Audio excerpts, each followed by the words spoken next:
So I'm a Vata Pitta, but let me back up a little bit. Okay. So when we're trying to understand our personal constitution, our prakriti, okay, it's our genetics, right? And as you were saying, there's some epigenetics, but for our intents and purposes, the apple doesn't fall too far from the tree. Your mom had a mix of Vata, Pitta, and Kapha, and your dad had a mix of Vata, Pitta, and Kapha. At the moment of conception, those two, the sperm and the egg, came together, and the mix of the Vata, Pitta, and Kapha in each of those cells comes together, and then you're a mix of the two. Okay. So if your mom's totally Vata like mine, and your dad's totally Pitta like mine, you end up as a Vata Pitta, right? But then they could be at different changes, different periods of their life and have different balances, right? So siblings can look different, right? Because, like, let's say my dad became more Kapha, which happened, right? My sister has more Kapha in her constitution than me because of that change. Okay. So Prakriti, we can think of it as your genetic constitution. Okay. And it really doesn't change that much, but there are some epigenetic changes. Okay. Vikriti is your symptoms. It's where you're at right now. Okay. So even though I'm a Vata Pitta, which I'll explain a little bit more in a second, even though I'm a Vata Pitta, I can still get a Kapha problem. Okay. Depending on what time of year it is, what lifestyle practices you're doing or not doing. Okay. So that changes on a moment to moment basis. It can even change within the day. Okay. So when we're talking about these things and when we're talking about the dosha quizzes, which we'll be doing next, there's usually two parts of it. There's the prakriti, your genetics. You have to think about how have you generally been over the course of your life. What do your parents look like? You're somewhere around there. Okay. Then your vikriti, that can be all over the place. It changes on a day-to-day and a seasonal basis. Okay. And that's one common problem I see people doing when they do the dosha quiz. They basically answer everything about like how they're feeling like right now, or they get it reversed. Okay. So we're gonna do it together to make it make more sense. All right. Let me just say one other thing. So let me talk a little bit more about understanding how Vata, Pitta, and Kapha tends to play out in people's prakriti. Okay. And I'm going to super exaggerate. All right. So bear with me. Everyone's a mix of all three. Some people are perfectly equal, like 33.3% of each. Those people are very lucky. They're very healthy. Usually they're naturally balanced. We call them tridoshic, equal amounts Vata, Pitta, Kapha. Whenever you hear us say that word tridoshic, it means it's kind of like balance between all three. And when we're talking about a treatment, it's like good for everyone. Okay. Most people are not tridosha.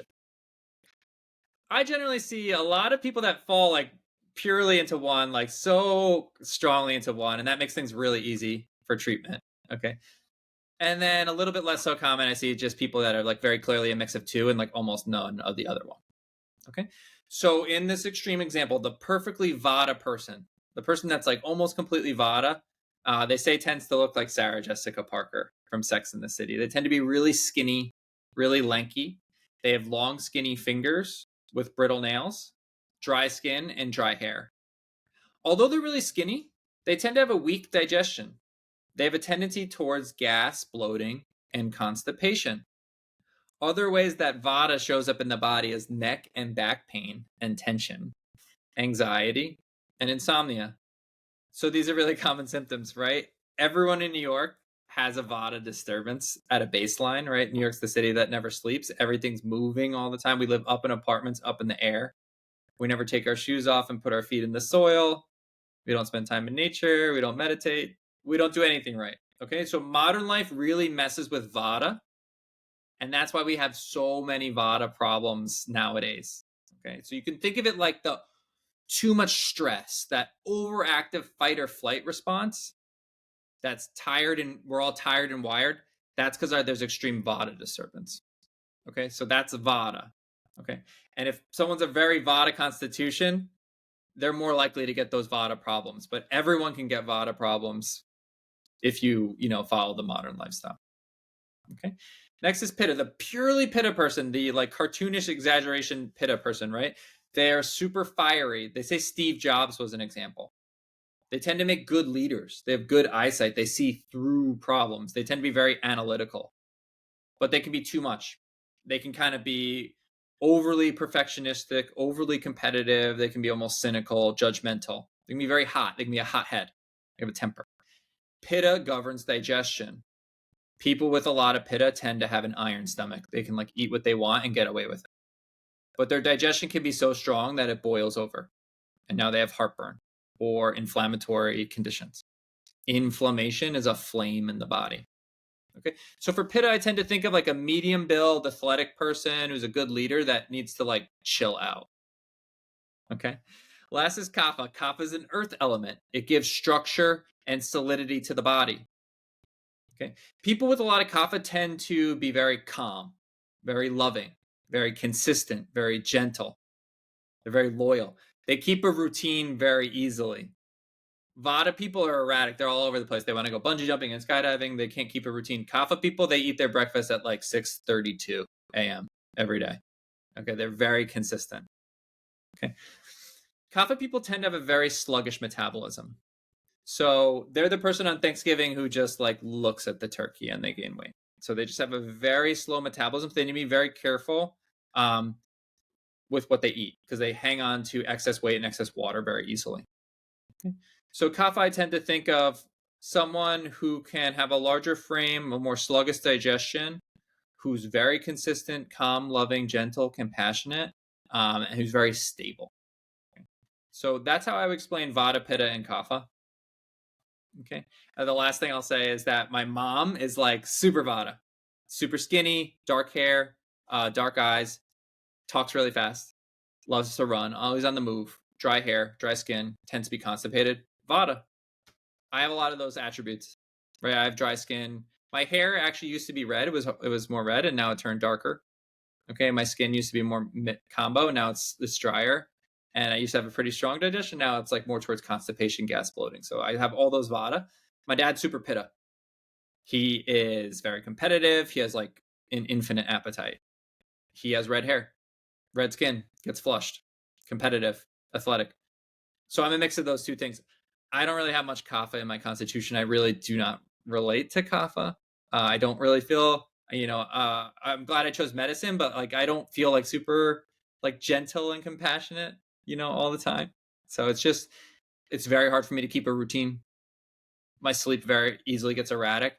So I definitely envy people that have that more stability, but that's just not part of my constitution. Does that make sense? Absolutely. And we're all changing, right? So it's not about there's a perfect, so I want to steer people away from the idea that there's a perfect constitution, that there's a perfect, balance. It's just about balancing your own constitution. That's where health is. So if I'm more kapha, then I need to balance it out with activities and food, diet, lifestyle changes. They'll balance my kapha tendencies. And depending on certain seasons, I'm more prone. So again, kapha people tend to get more mucus, more sinus congestion around, spring. That's a season when kapha is more active. So they need to be careful around that time.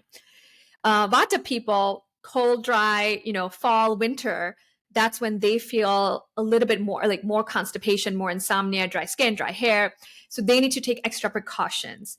Whereas Vata, someone like me, I thrive in warm, humid climate. Like take me on a beach somewhere, take me to Florida, I'll be very happy. I will not complain about humidity or the heat. So we need to balance it out. So if I am someone who's living in Florida, it might be easier for me to balance my Vata. But if I'm in the Northeast, I need to take extra precautions. So it's just a beautiful way of understanding your body better and having more practical tools to help you bring it back to balance. That's why I love Ayurveda, Chinese medicine. These ancient texts, these ancient traditions have figured out how to keep us healthy. And I think that's the missing piece in Western medicine. So if we can combine the two, how wonderful would it be? If I can give you tools, we can share tools with you to help you understand your body and keep it healthy and maintain it. So you don't need us, you don't need the doctors. That's really our ultimate goal.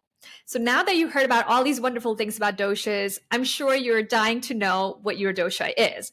So in the next video, what we'll do is we'll actually walk through a dosha quiz with you. We'll take a dosha quiz, answer it based on our constitutions, just so you know how to take the quiz. And then we can help you analyze a little bit better. So let's get started and let's move on to the dosha quiz. See you soon.